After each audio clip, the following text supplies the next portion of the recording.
Hi, this is Balaji, Assistant Professor, Department of Mechatronics Engineering, SNS College of Technology. So today we are going to discuss about networking and application within PLC. Okay. So in our last class we have discussed about what is PLC. So what are the applications of PLC, and then what is OSI models, which means open system interconnections.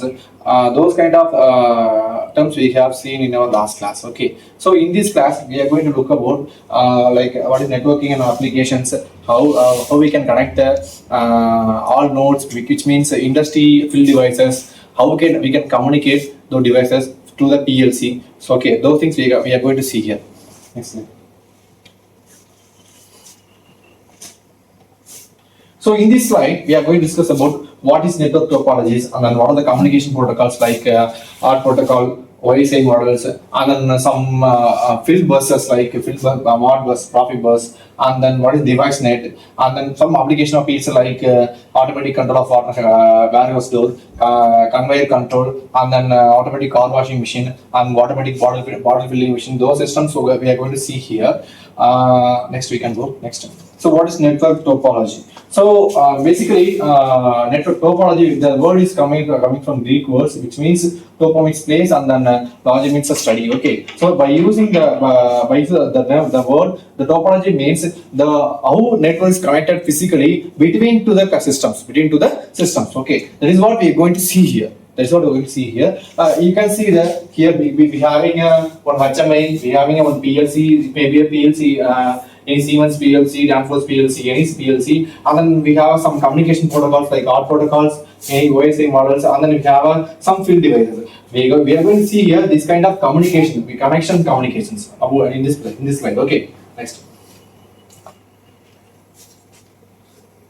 Okay, in this slide, we are going to discuss about how we can connect and how we can communicate to the PLC to our field devices.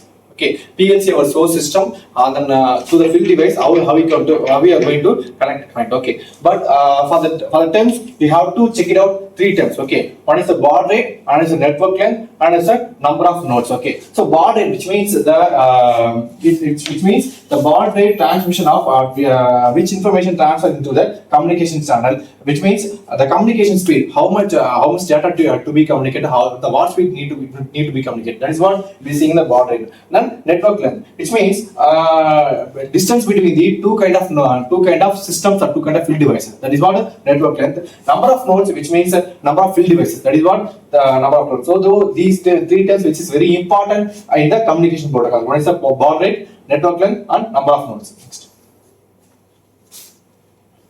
So as per industry norms, we have many kind of communication protocols. One is the ASI, BSAB, and the CC link, control net, device net, DNP3, direct net, Ethernet, and then Ethernet IP, fins, and then Profibus, Fieldbus, Modbus, OSI models, ART protocol, those kind of many kind of communication protocols which is available. We'll be using the different field industry for the different purpose. Okay, according to the applications.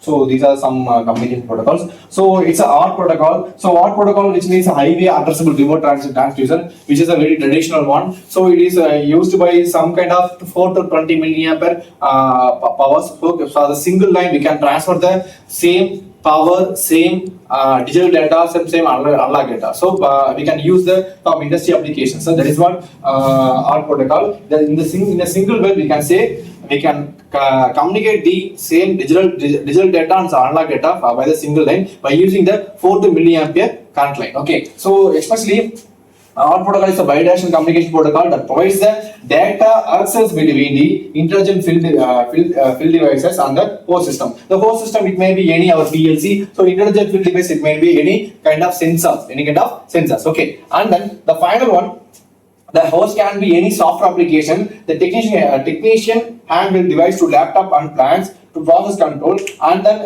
it may be either any access management, any CFC system, any PLC system. So those things are our host system. That is what the PLC or DCS, any SCADA systems. Okay, so we'll be communicating the data between the PLC and between to the field devices. Okay.